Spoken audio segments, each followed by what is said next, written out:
Hello, hello, hello, and welcome to Dr. Elisa's World. Thank you for all of you guys who have subscribed thus far to my channel. This is a journey, a labor of love, a labor of purpose, and so I appreciate each and every one of you for subscribing. And definitely when I drop that content, I want you guys to drop a comment, to watch it till the end to see what it is that I have to say and share. Again, remember, this is our journey together, our journey around mental health, emotional well-being, social well-being. Let's deal with violence, let's deal with relationships, let's deal with everything. Well, listen, I dealt with my own trauma, my own stuff. If you tuned into BGG and watched as I sat down with him to discuss whether or not he, in fact, was involved with the murder of my child's father, and it was a very interesting conversation. I want to give all of you a shout out. Those of you who left very, very positive and supportive comments, thank you so much. I love you guys so much.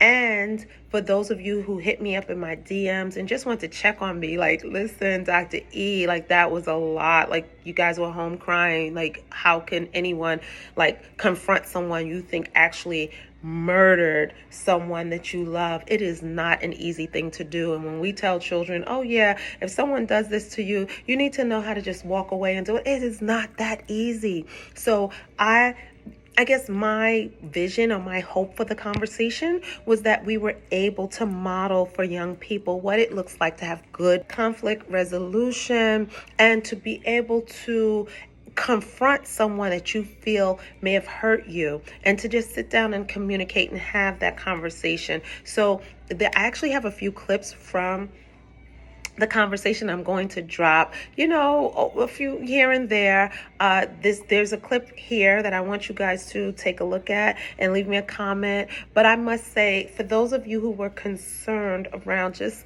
how I was feeling, I've really tried as much as I can to prepare. But I tell you, there were moments during that conversation that I was like, uh, uh, I don't know how much of this I can take or I can, stand.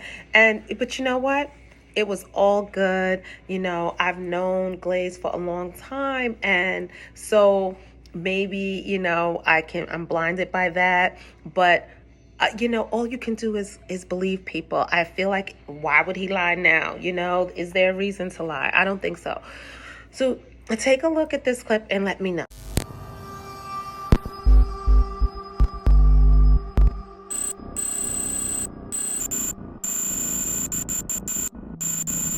Where's that level of anger coming from? And I feel like, the reason why I agreed to this conversation is because I want young people to know that there is hope, and we're going to be extinct as people of color, particularly Black people in America, if we continue to resolve every conflict with violence, whether it's domestic violence, a lack of communication, a lack of respect for one another, a lack of love for one another, a lack of the ability to see the beauty and majesty in who we are as a people. We can't even keep our homes together.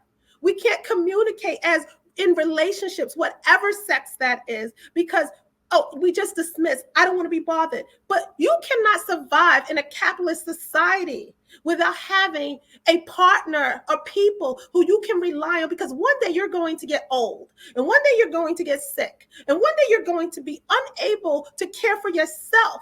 So we can't live in this individualistic kind of environment in this life. We can't do it. Okay, so people, I'm a doctor and I'm successful and all that, but they don't know my struggle and they don't know my pain and what I've been through, So I know firsthand that it's not easy. My dad was incarcerated. My dad murdered someone. My dad was in an Attica prison. My dad was abusive towards my mom. And at the same time, he was a dad. He didn't know anything else. He's growing up in the Vietnam War, So what are we saying? What are we doing? Like, we need to come up with answers and solutions. We cannot continue down this road because by the year 2050, they're not even going to know whether or not Black people even who they are anymore. We don't even look each other in the eye. We're out in public. We don't even make eye contact.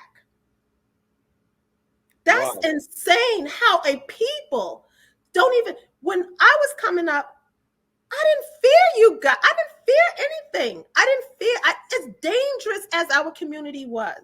I did not fear my community in that way. I didn't even realize it. I got into my sociology classes in college, right? And they're like telling me place matters, and they're describing the South Bronx and East New York and Compton and the South Side of Chicago and Milwaukee, right? All of these places, and I'm like, real, and East New York like came up. I'm like, oh, I grew up there. You know what I mean? It's like I didn't realize how violent it was, but I understood what I dealt with. I know many of my friends who also dealt with a similar situation, and you know that too. And it was a generation of 80s babies and 90s babies that grew up without fathers. They grew up without fathers. What does that, how can a community thrive without elders and adults to guide and lead? This, you can't just take a baby and put them in the woods and say fend for yourself. Where do we get money? How do we pay for things? How do we get the necessities in life? I'm just, I just want to be part of the solution. And you know what? Even right now, like I say to me, and I started this a while ago when I started my platform, that I was once the problem. Now I'm seeking to be part of the solution. Even listen to the words that come out of your mouth, you making me very, very emotional, because even some of the conversation that we done had and some of the things that you have me like in have me reflecting back upon.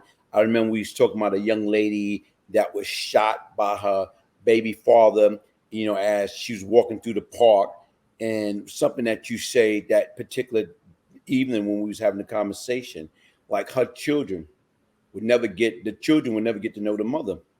And right now is that hit home so hard, because once again in my past life I was responsible for killing two mothers, directly, indirectly. And people do not understand, like you took me there, you took me to a place like, wow, I did that. You know, I was responsible for that. I'm no different than that guy. I was a piece of dog dude or whatever. Because once again, a lot of times, folks, listen, man, we don't like when people hold us accountable.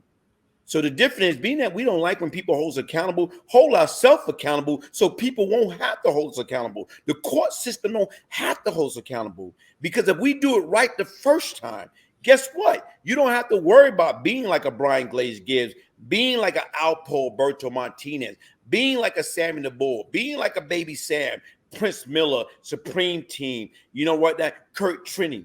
You don't have to be like that, because once again, we had all the tools like these kids have today. And I think they have an edge because, once again, everything is at their fingertip.